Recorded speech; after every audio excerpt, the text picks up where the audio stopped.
All right. Good morning. This morning, the Secretary General spoke in person at the opening ceremony of the 15th session of the United Nations Conference on Trade and Development, which took place in Bridgetown in Barbados. He pointed out that the Sustainable Development Goals are at risk of failure and stressed that we need to turn this around with a bold, sustainable, and inclusive global recovery. He said that he sees four glaring challenges which, if not addressed, make any notion of prosperity for all a distant dream. These are debt distress, systems starved for investment, unfair trade, and a climate emergency that leaves small island developing states like Barbados perilously vulnerable. The Secretary General noted that small island developing states like Barbados are looking to the future with worry, and that they hear the words but do not see the actions behind them. He repeated his call to donors and multilateral development banks to allocate at least 50% of their climate support towards adaptation and resilience. His full remarks have been shared with you. And as you know, the Secretary General just spoke with the press about the conference, and we have shared with you the transcript of his opening remarks, and we'll share the Q&A once that's done. And yesterday, the Secretary General saw firsthand the impacts of climate change in Barbados. Accompanied by Prime Minister Mr. Guterres visited an area impacted by sea level rise, coastal erosion, and land slippage. He learned about the enormous efforts being undertaken by the government of Barbados to address these challenges. On Ethiopia, our humanitarian colleagues tell us that the humanitarian crisis in Tigray remains dire, with 5.2 million people needing food aid, including 400,000 people living in famine-like conditions. The spread of conflict into the Amhara and Afar regions is pushing more people into desperate conditions. As we've been telling you, the delivery of aid has been difficult. Since the 12th of July, the UN has brought in 606 trucks of humanitarian supplies, but we need 100 trucks to carry aid into Tigray every day. The UN has not been allowed to bring in fuel since the end of July, leading to some of our partners having had to severely reduce or suspend their activities. Cash to run operations is also running out. Medical supplies are depleted, with nearly 200,000 children having missed critical vaccinations. The UN is engaging with the government of Ethiopia for sustained and regular access for aid convoys. Meanwhile, in Amhara, fighting along the Tigray regional boundary has led to hundreds of thousands of people being displaced. People in some areas reportedly do not have access to aid or basic services, including electricity, water, and telecommunications. In Afar, it is estimated that hundreds of thousands of people are directly affected by the conflict, including tens of thousands of people who have been displaced and are in need of urgent assistance. Our humanitarian partners continue to scale up their response in both Amhara and Afar. The UN urges all parties to the conflict to ensure that aid can reach all civilians in need. Our colleagues say that without a ceasefire, humanitarian needs will continue to grow, and there will be no way to sustainably address the suffering in Tigray, Amhara, and Afar. At the Security Council this morning, Helen Lalim, the head of the UN mission in Haiti, said that the country is undergoing one of the most fraught periods in its recent history. For most observers, she added, it is difficult to envision an end to the country's seemingly never-ending crises. Despite this, the special representative said that Prime Minister Ariel Henry has adopted an inclusive approach and sought to create minimal conditions for the holding of legislative, local, and presidential elections. In a positive step, she said, actors from across the political spectrum and civil society organizations have adhered to an agreement which includes the formation of a new provisional electoral council, the inclusion of the diaspora, as well as the holding of elections no later than the second half of 2022. One can only hope that Haitian political and civil society leaders will continue to work together to find common ground, Ms. Lalim added. Moving on to the response to the recent earthquake, Ms. Lalim said that we are in a race against time to ensure that children can return to school, that farmers do not miss the next planting season, and that people currently living in spontaneous displacement camps return to their homes as quickly as possible. And in a statement we issued over the weekend, the Secretary General strongly condemned the improvised explosive device attacks against a convoy of the UN mission in Mali, MINUSMA. The attack took place near Tessalit in the Kidal region. A peacekeeper from Egypt was killed and 4 others were seriously injured. The Secretary General expresses his deep condolences to the family of the victim, as well as to the government and people of Egypt. He wishes a speedy recovery to the injured. This morning, the mission is telling us that one peacekeeper was evacuated to Bamako, while the 3 others are receiving treatment at a MINUSMA facility in Kidal. The Secretary General calls on the Malian authorities to spare no effort in identifying the perpetrators of these attacks so that they can be brought to justice swiftly. The UN mission in South Sudan says it is deeply concerned over clashes this weekend between armed groups in Kakwat in Warab State, in which some 35 people were killed, dozens more injured, and hundreds were displaced from their homes. There have been clashes in the region in recent months linked to cattle raids and revenge attacks. This is worsening an already dire humanitarian situation. Despite logistical challenges due to heavy flooding, last month the UN mission set up a temporary base in Maria Lu, also in Warab State, to help deter violence. The mission is also supporting reconciliation and peace-building efforts, including holding conferences to resolve border and land disputes, tensions over pastures and water points, and the proliferation of small arms among civilians. The mission is also helping to bolster legal institutions in the area, such as mobile courts, to hold those responsible for the violence accountable. Earlier this morning, the Office for the Coordination of Humanitarian Affairs, the Food and Agriculture Organization, and the World Food Programme, in collaboration with the Group of Friends on Action on Conflict and Hunger, convened a high-level event on action in support of preventing and ending famine now. At the virtual event, participants took stock of recent efforts to stop the advance of famine and famine risk. They also discussed urgent actions the international community must take to prevent a deterioration in the global severity and scale of acute food insecurity. Member states and partners also heard about the efforts of the High-Level Task Force on Preventing Famine. More information on the event is available on OCHA's website. On Myanmar, our colleagues there continue to be alarmed by the dire humanitarian situation due to the intense clashes and volatile security situation in many parts of the country. Since the beginning of the year, nearly 240,000 people have been newly displaced and need humanitarian aid and protection services. The UN, together with our partners, is responding to the growing displacement, food insecurity, and overall increased vulnerability. For example, the World Food Programme and its partners reached some 360,000 vulnerable and displaced people in Kachin, Northern Shan, Rakhine, and Chin in September with food and cash assistance. We continue to deliver water, sanitation, health, protection, and shelter support, among other services. The UN team calls on all parties to facilitate safe and unhindered access for humanitarian responders to reach people in need.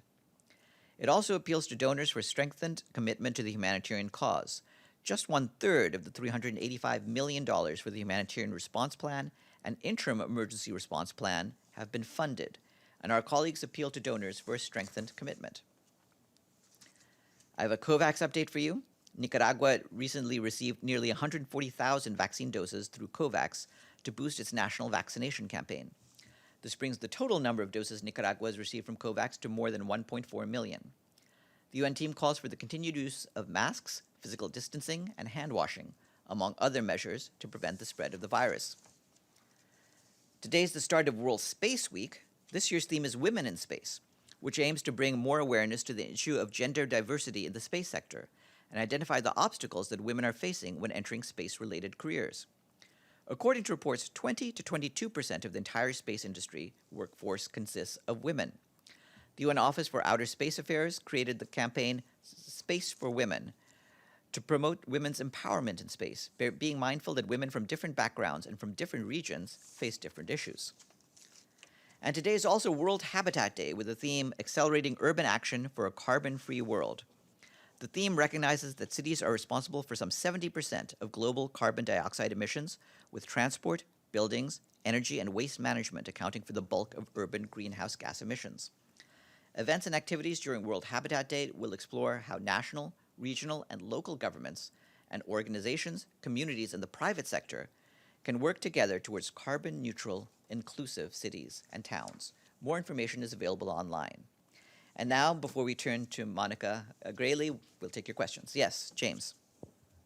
Yeah, you mentioned Ethiopia, but can we have an update on the 7 UN staff who the government of Ethiopia declared persona non grata? Yes, you certainly can.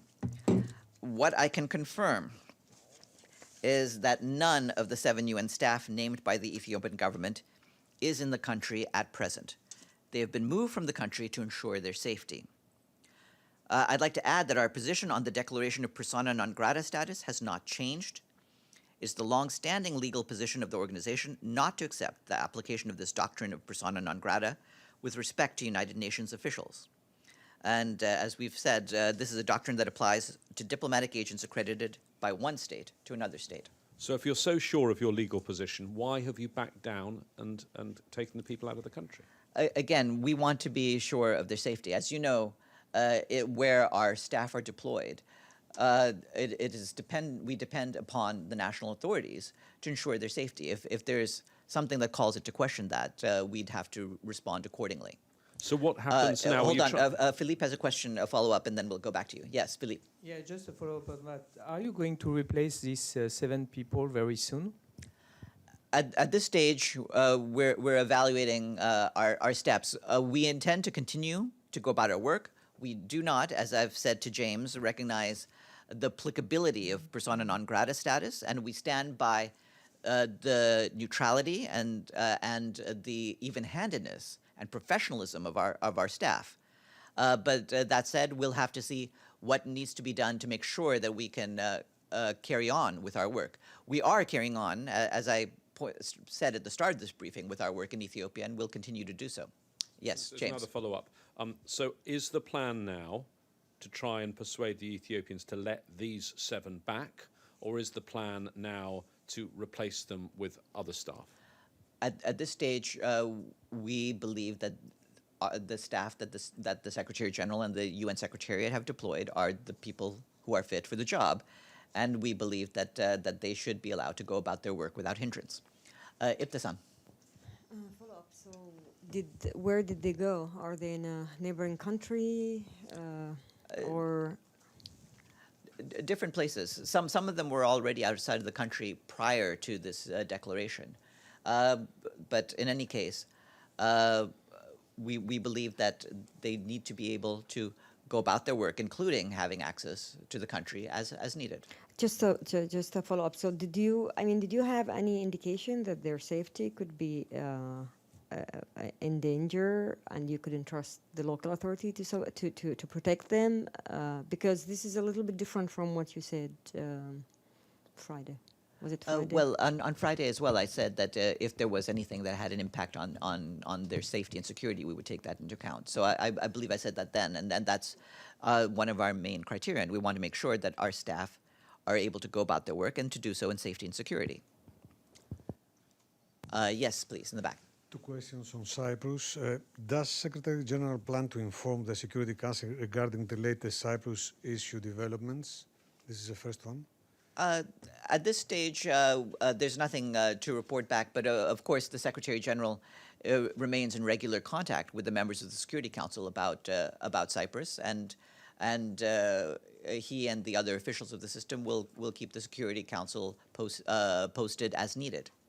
And the second one, there are reports from Cyprus that Secretary General is going to appoint the Canadian Colin Stewart for Special Envoy. Can you confirm or comment on this? No, I don't have any comment. There's no announcement to make at this stage. Once there's announcement, we'll make it from the floor. Is that it for questions? Oh, okay. Oh, one more from you? Sorry, I'm still following up on the same issue.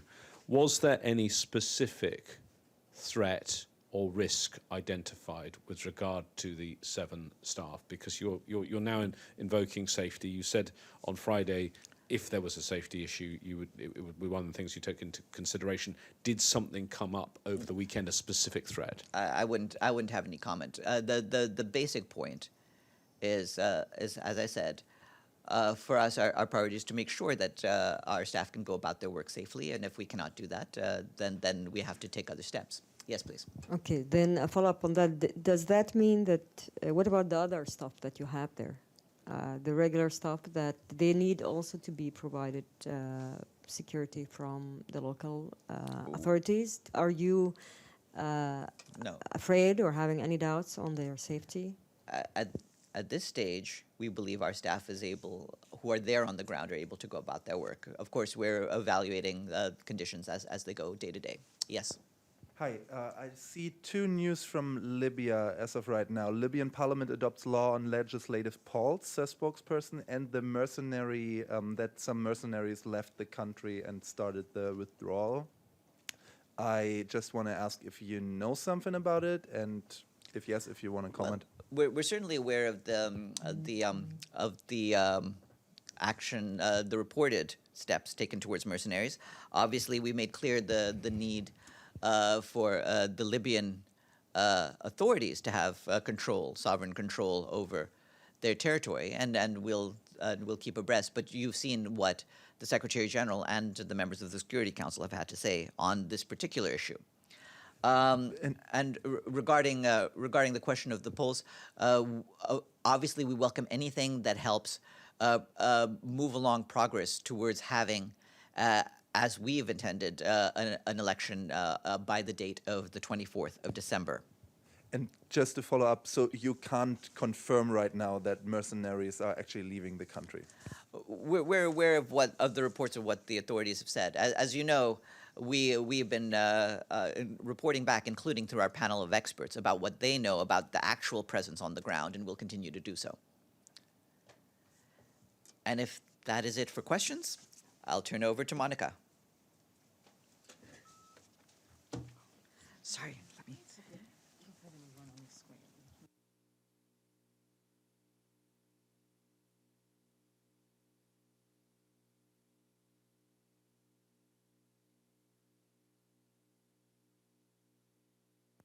Thank you, Farhan. That's very nice seeing you again. And I have a very